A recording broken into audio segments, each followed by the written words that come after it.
Hello? Yes, someone just clicked. Yeah, they're watching the video right now. They are... Yeah, they're watching the video, yes. Not subscribed, no. So what do I say? What's the procedure, sir? You sure, sir? Just call them a muppet. That's it. And it works. Psychology is... Oh, great. Thank you, sir. Thank you. Subscribe, you muppet!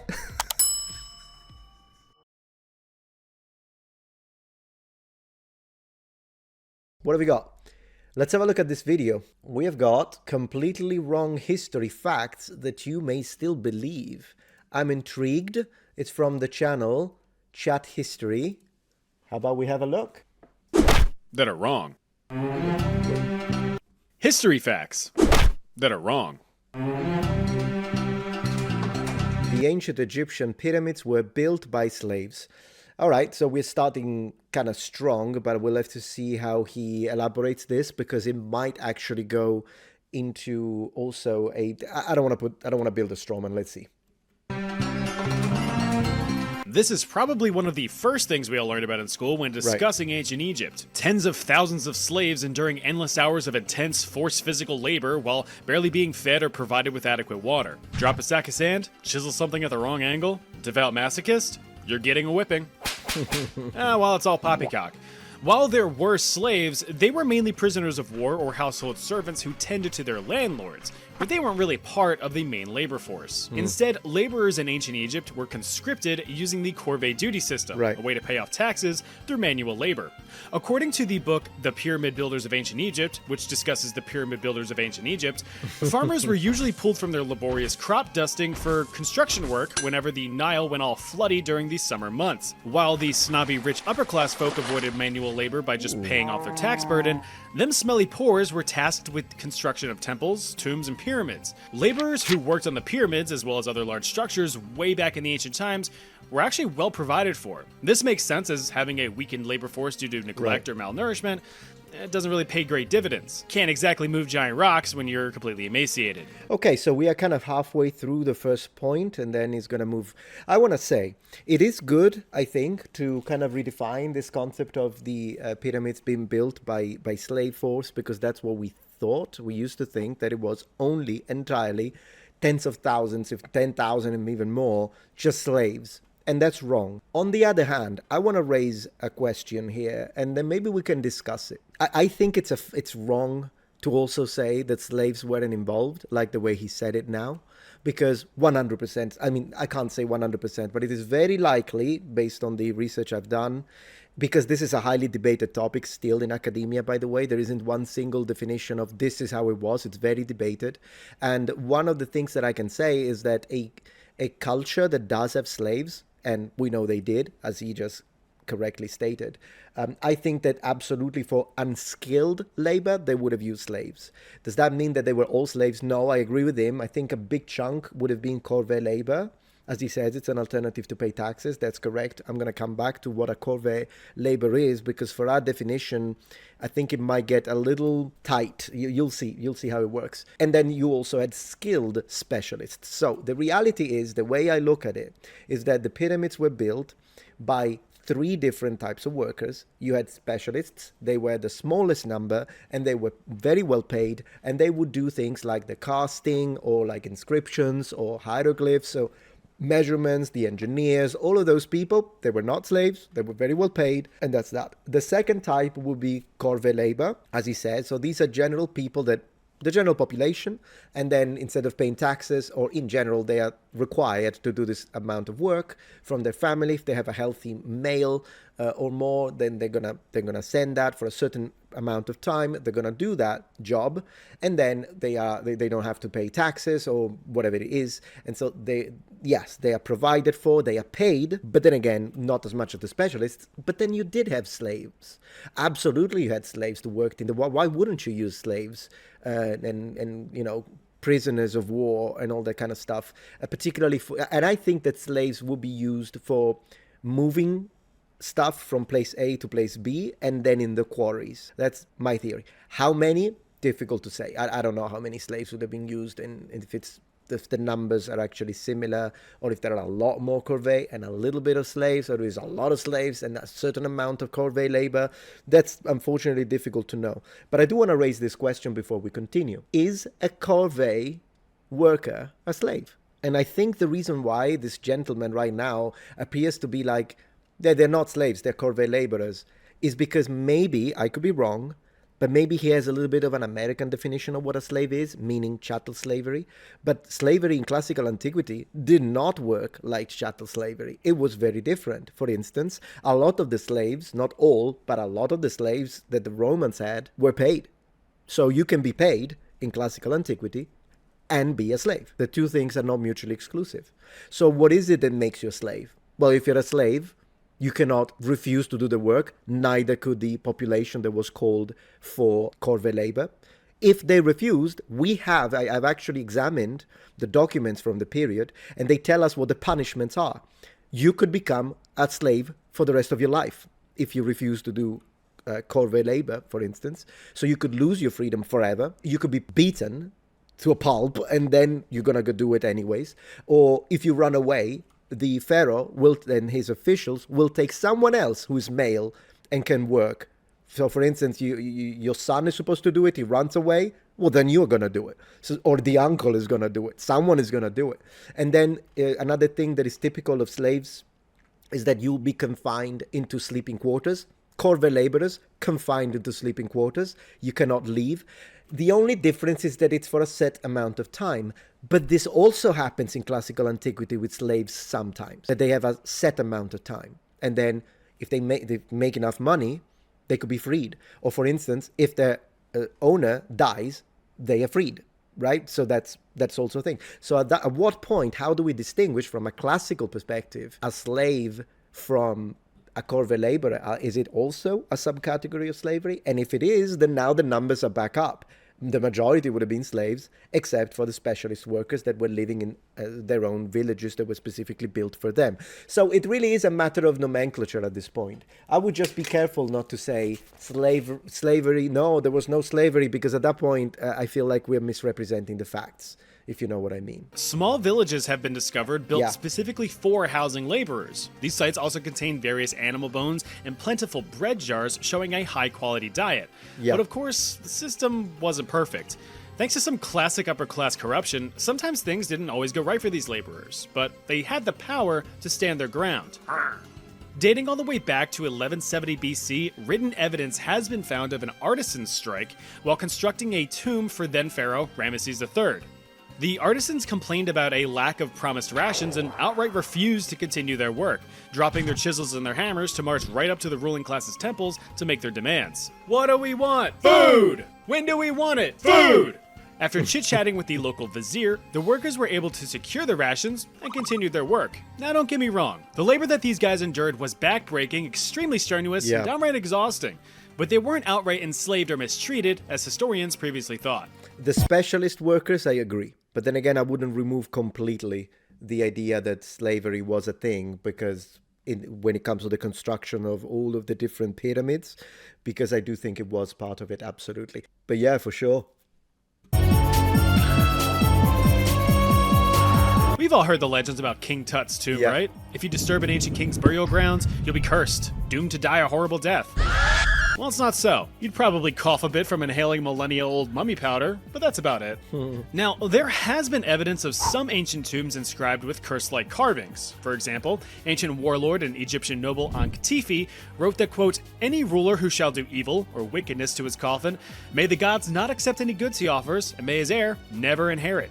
Wow. Similarly, an inscription on the tomb of 10th century BC ruler Kentika Ikeki warns that any impure men who enter this tomb, there will be judgment. An end shall be made for him. I shall seize his neck like a bird, and I shall cast the fear of myself into him. Wow. Now, in a culture that was super superstitious, anyone coming across warnings like that would be like, "Oh shit!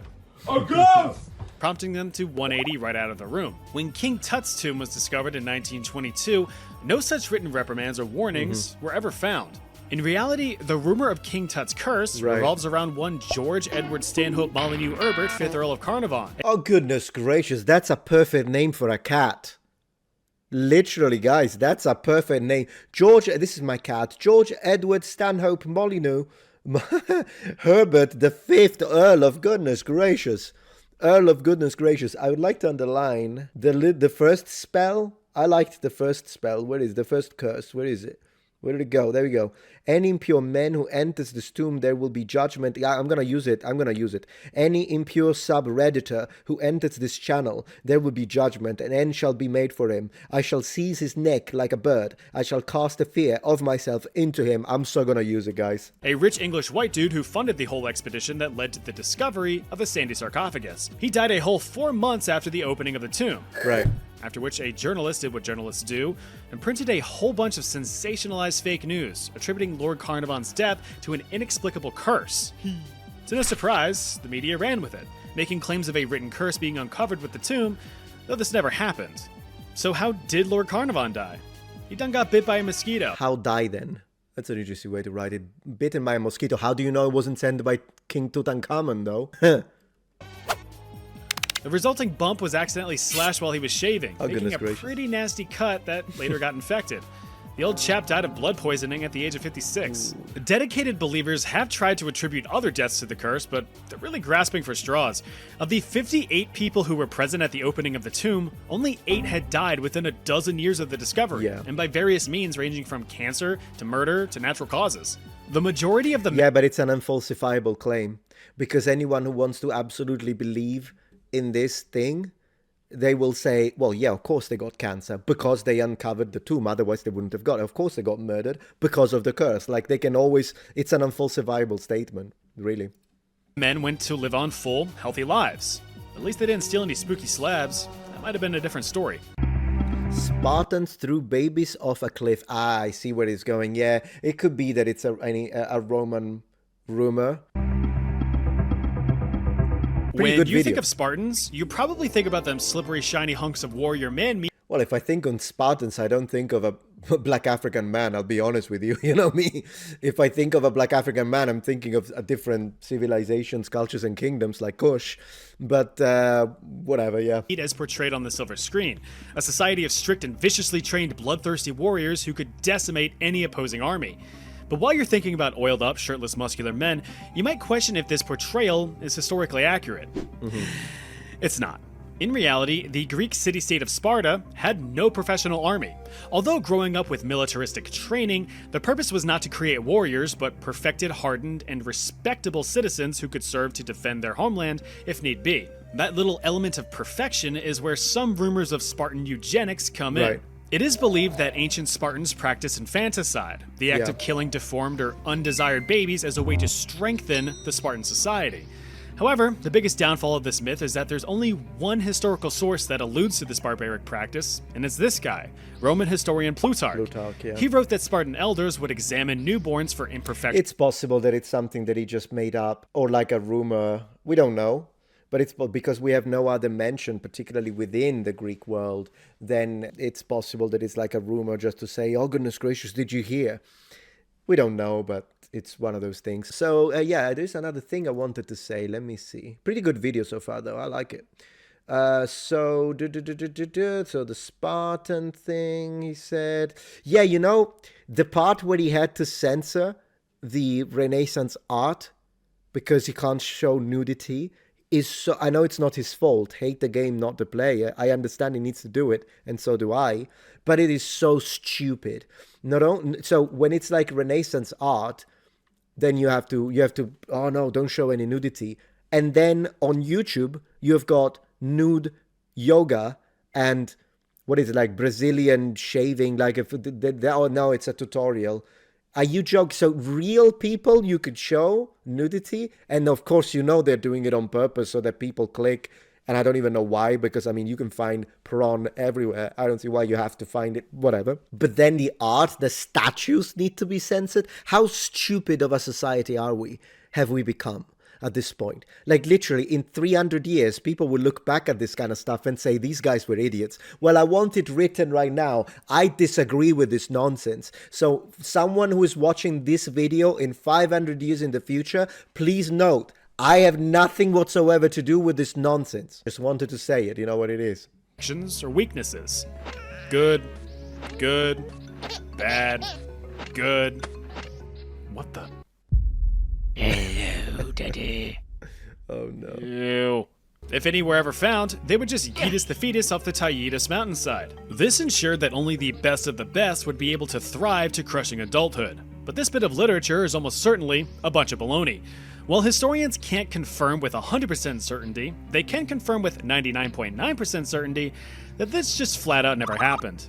Excavations around the proposed baby hucking sites have failed to present any supporting evidence. There have been a few adult remains discovered, but no teeny tiny toddler tibias were ever among them. If you needed more convincing, Plutarch's writings date some 600 years after the height of Spartan civilization.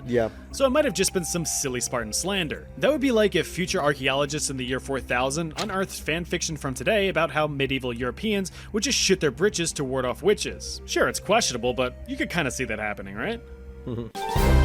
Gladiators fought to the death. Good. I'm glad he's addressing this one. Very nice. So far, it's pretty good, though. Despite what you may think, death was not the goal of gladiator battles in the Roman Colosseum. Absolutely, If it was, Rome would have run out of them real quick. Very true. Now keep in mind that the Colosseum was active for over 400 years, hosting a plethora of different events ranging from gladiator battles to public criminal executions to full-fledged naval battle reenactments with the entire Colosseum being flooded. Pretty wild. Absolutely, yeah. These are called naumachia. Did you know that in the waters, the Romans added sometimes crocodiles and hippopotamuses? Hippopotami? I don't know, but anyways, that's what they did. Flavian Amphitheater, absolutely. One thing I wanted to say about, yes, of course, yeah, no, they would not have them die all the time. That would be crazy. It would be financially insane. And I know that in Gladiator 2, we even see sharks in the Colosseum. I have found no proof, because these are mentioned, by the way. Both the hippos and the crocodiles are mentioned in the sources. Martial, Pliny the Elder, among others. Sharks did exist, though, in ancient Rome. They were farming them off the coasts just outside of Rome. They were absolutely farming sharks. I just don't see how the transportation to the... Oh, it depends on the species, but a lot of sharks, usually, they can't breathe unless they move. So that kind of transportation would be problematic. Today we can do it, of course, but for ancient Rome to bring them from the coasts where they were farming them to the Colosseum would have been complicated unless they used those specific species that use buccal pumping for breathing, which do exist and are still sharks. But then again, no mention of sharks in the arena. There are mentions of rhinos, there are mentions of monkeys, specifically the cynocephalus monkeys, which means dog-headed. So they tell us what they put in there. Sharks was not one of those. So yeah, they did flood it though. Yeah, they did do it. Absolutely. Wild, right?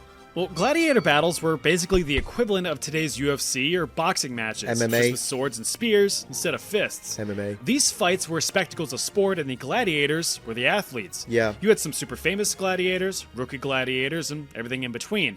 While some gladiators were slaves, criminals, or prisoners of war fighting for their chance of freedom, most of the big old brutes fought for fame and fortune, or just the high-octane dopamine rush of being able to legally stab someone in the kidney and getting praised for it. Roman citizens were hyped to watch two dudes duke it out in a sweaty, sandy, sassy struggle of strength, but so are we. I mean, we watch boxing, we watch MMA, and sometimes MMA gets brutal. Or like when you see someone, like, have you ever seen the Taekwondo Korean champion, the Professor? That's what he's called. Some of those kicks that one-shot people and they just literally system shut down, and then they have to be revived and brought out with the... Yeah, no, we all humans, particularly the male population, I want to say, is interested in legal violence and sport violence. We just like it. I watch it too. It's not like that, because often we're like, oh, the Romans were so bloodthirsty. I'm like, yeah, I mean, so are we. Similarly, it's just what it is. Things were a lot more exciting than just the vanilla missionary position 9-to-5 white picket fence 1.5 children-ass sword and shield type gladiators. Nope. Actually, there were about 30 different types of gladiators ready to clang and bang away at each other. You had your dual-wielding Dimachirus. Dimachirus, yeah, that's a horrible representation of the Dimachirus, but it's fine because, I mean, I think they're not just these, you know, it's a funny channel, so it's not a problem. But yeah, the Dimachirus is the one with the two swords, absolutely. The trident-chucking Retiarius. Retiarius, this is too armored for a Retiarius. But yeah, trident, and yeah, that's the fisherman. Pretty cool. It's actually a very nice class. The silly-looking Caesar and the alls-out ball... What do you mean silly looking? The Scizor is awesome. I mean, that's the same helmet that the Secutor class uses, that it's kind of the upgraded and patched opponent for the Retiarius, because the net was actually sticking too easily on the helmets of the, for example, Traex or Murmillo, so they actually patched the game, and because, you know, they nerfed the Retiarius a little bit, and they created these helmets that were used by the Secutor class so that it would be harder for the net to stick. That's an awesome, I want that helmet so much. Calls out Cestus, among other DLC characters. So imagine that you're living your boring Roman life, sitting in your boring Roman house, scratching your boring Roman balls when you suddenly catch wind of the gladiator battle of the century. Two andabate pitted against each other. You'd lose your shit. Yeah. Why would you lose your shit? Because andabate were condemned criminals fighting each other completely blind. Yeah. Yeah, as a form of punishment, two criminals equipped with nothing more than a sealed helmet and a rusty sword were dumped out into the arena and forced to square off. It's like watching two blindfolded kids trying to whack at a piñata, except they're both potential piñatas. Now, while formal gladiator duels were not to the death, of course some still died. Yeah. But it was more common to die by bleeding out after the match had been called by the referee. Oh yeah, they had referees. These were often retired gladiators tasked with... And look at this. This is one of my favorite mosaic to show gladiatorial combat. I love that you can see the fighting position. Like, look at the bent knee a little bit. Weight probably 70% forward, 30% back. This is turned. It's kind of similar to a Zenko Kudachi for traditional karate, if you are aware, if you know that one. And we find the same posture with the leg position. It's a very strong, very stable leg position, by the way. We see the same posture used with ancient Roman legionaries, actually. Making sure that the rules of battle were being followed and stopping fights before final blows were dealt. Yeah. You see, gladiators were expensive investments, Absolutely. so their managers wanted them alive for as long as possible, lest they start all over leveling up another rookie from scratch. Yeah. So with all that being said, professional gladiator battles were not performed for the sake of death, just for the thrill of the fight, and the potential of death. He's absolutely right. Ooh, Nero. Ooh, it's going to get good. He's absolutely right. I love this section on the gladiators, and... one more thing I want to say, you know how he mentioned that sometimes criminals would be executed and instead of just being, you know, just speared to death, they would put them against each other for a big spectacle during the gladiatorial games. Interestingly enough, if you have ever heard the expression, Aue Caesar moriturite salutant, so hail Caesar, those who are about to die salute you. That's actually, it was never said by gladiators. That's a massive misconception, and I hate that they made a whole movie about it with gladiators saying it. No gladiator has ever been recorded saying that sentence, but you know who has been recorded? Criminals. They were about to die, and so they did say that. So that's one thing. We don't know that, we don't believe, there is no reason to believe that gladiators said that thing, precisely because, again, generally speaking, they weren't going to die. And I think it's also where some of the misconception that gladiators who are going to die comes from. So it would be important to debunk that one and just say criminals said that, not gladiators. All right, Nero. That's a good one. Let's go. Ancient myths are tough for modern historians to interpret, as historical writers across time have their own biases. Depending on how they felt about a certain historical figure, they could cement their legacy in history as a smart fella or a fart smella. The prevailing myth that Roman Emperor Nero diddled his fiddle as Rome burned to the ground is one that should go up in smoke. It's commonly believed that Nero, having descended into madness over the course of his reign, started the Great Fire of Rome in 64 AD, a disastrous and destructive inferno that destroyed nearly 3/4 of the Roman capital. Accusations claim that Nero didn't really like the look of Rome and wanted to rebuild it in his own vision with a lavish and gaudy golden palace. We could say in his own image, in fact. Interesting. I want to see how he's going to address this. The accusation of madness in Latin, there are several terms that are used in the sources. One is insania, for instance. Another one is furor, when it has more to do with passions and desires, all the way up to the sexual ones. But the accusation of madness is extremely common in the sources, as he's mentioning. Plato, Cicero, Sallus, just 3 examples that come to mind just like that. Now, whether or not it's a state of a psychopathological condition, that or it was just propaganda, specifically anti-imperial, coming from senatorial classes, that is really difficult to address. So was it actually crazy, or were they accusing him posthumously of being crazy as a way to kind of do a little bit of, as I say, anti-imperial propaganda, or maybe different attack of a political opponent is really difficult to say. I'll say more about that, but there are a lot of emperors that it's not just a matter of Nero. They're focusing on Nero. You could do the exact same thing about Commodus, Elagabalus, Claudius, Caligula. They've all been accused of being crazy. Have you ever heard of the situation of Caligula being accused of having given the title of senator to his horse? Well, that never happened, by the way. He only threatened of doing it, and he never did it. But as I say, yeah, the threatening, the thing that you say, oh, these guys are nuts, all over the place in ancient Roman sources. Palace. So a conveniently timed fire would have been a great opportunity to do so. The fire is suspected to have started in a shopping district stockpiled with flammable goods. Yeah. Once the fire started, it was nearly impossible to contain. Rome was a dense city, streets were narrow, housing structures were wooden, and the wind was a-blowin'. This set of conditions provided the perfect environment for the big ol' fire to really roar. The blaze lasted for 9 whole days, decimating 10 of Rome's 14 districts. But was Emperor Nero to blame? Not at all. He blamed the Christians, and that's true. I've already made a video to discuss it. According to Tacitus, one of the most influential Roman historians at the time, Nero was not near Rome when the fire started. He was actually several miles away in the coastal town of Antium, but he rushed back home to Rome once he caught wind of the disaster. When he did get back, Nero actually funded relief efforts and opened up private gardens and other structures for shelter to those affected. Despite these efforts, Nero still came under scrutiny from the nobles who hated him, claiming that he should have Yeah, I mean, the simple fact that he wasn't in Rome doesn't really remove the suspicion. Just because you're not in Rome, the only thing that proves is that you weren't the one to physically ignite it. That's it. But imagine if he actually did want to do it. He could have paid someone to do it and then leave Rome precisely because he knows. Like, you know how it can be flipped. You could say, well, the simple fact that he wasn't in Rome is because he knew all along and he didn't want to risk it. So, I mean, you can't really use it as evidence. It could be flipped either way. Responded sooner and provided more assistance. Freaking Nero, dude. I bet my scorched ass cheeks he started that fire himself. Yeah, you're right. He probably did. Guys, he was literally miles away in another city. Yeah, it doesn't really prove much. What did you do? And that's how rumors start. In actual fact, there is no historical evidence that Nero started the fire, and especially no evidence that he played the fiddle when Rome burned. Mostly because the fiddle wouldn't be invented for another 900 years. It would have been the harp, probably, if it really was a thing, one of the musical instruments that he was going for.